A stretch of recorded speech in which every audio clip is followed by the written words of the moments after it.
Here is a entitled people Reddit story. It's titled, I have this loser cousin who is almost 50 and has achieved nothing. My mom wants to retire and wants to give her company to my cousin, her nephew. He is her sister's son. We are Chinese and apparently Chinese people help family financially. So a free store and cheap rent, my parents own the property. My mom hoped this way he could make some money before he got really old. But he doesn't want it because he doesn't like hard work. He wants my company because in his mind, I work less and work is easier. To keep the story short, I agree.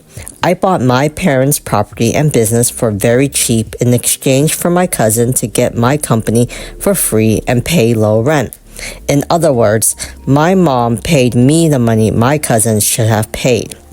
Last month, after a year of planning, he didn't want the company unless we were to pay him the difference he makes a month because in the meantime, he got a good paying job.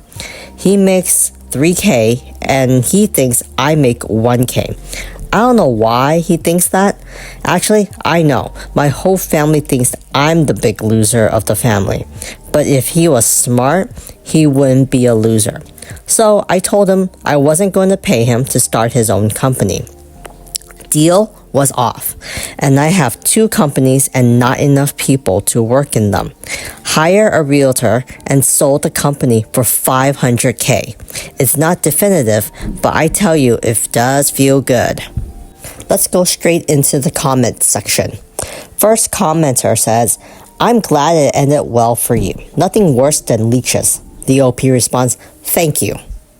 Another commenter says, sometimes it's better if they think you're the loser. Imagine how much more they want from you to give up. Otherwise, don't let them know how much you sell it for. Another commenter says, I don't know how they see you as the loser of the family when they want you to give him a whole company for free. A follow-up commenter says, we're discussing people who are enablers. They don't see reality as is. They have to create their own so they don't have to deal with whatever the reality is. So to accommodate the loser, the hard worker has to be minimized because the loser clearly won't do the effort to better himself. The OP does respond by saying, well, my cousin and his family went on holiday to Italy this year and bought 2 modular jackets and expensive wine in Italy to celebrate his good paying job. We have nothing fancy and everything expensive we have is mostly secondhand, like our computers and TVs and piano and other stuff. And the family knows we are frugal. I really like this commenter's comment.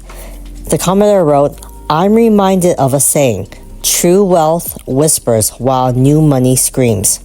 I really like that. I think I'm going to start using that. Another commenter says, from my point of view, not all Chinese have this obligation to help out financially, so don't let them sway you. Do what's right for you and your immediate family. To some, there is this weird mix of honor and faith in the public, but I've also observed there's a Chinese equivalent of FAFO. If they're taking these great trips and buying all these goods, that's their own problem and they will learn from it. A follow-up commenter says, deep wealth versus temporary wealth. You have the deep kind. You use your money to make more money and you don't waste it thoughtlessly. He has money now, but won't have it for long.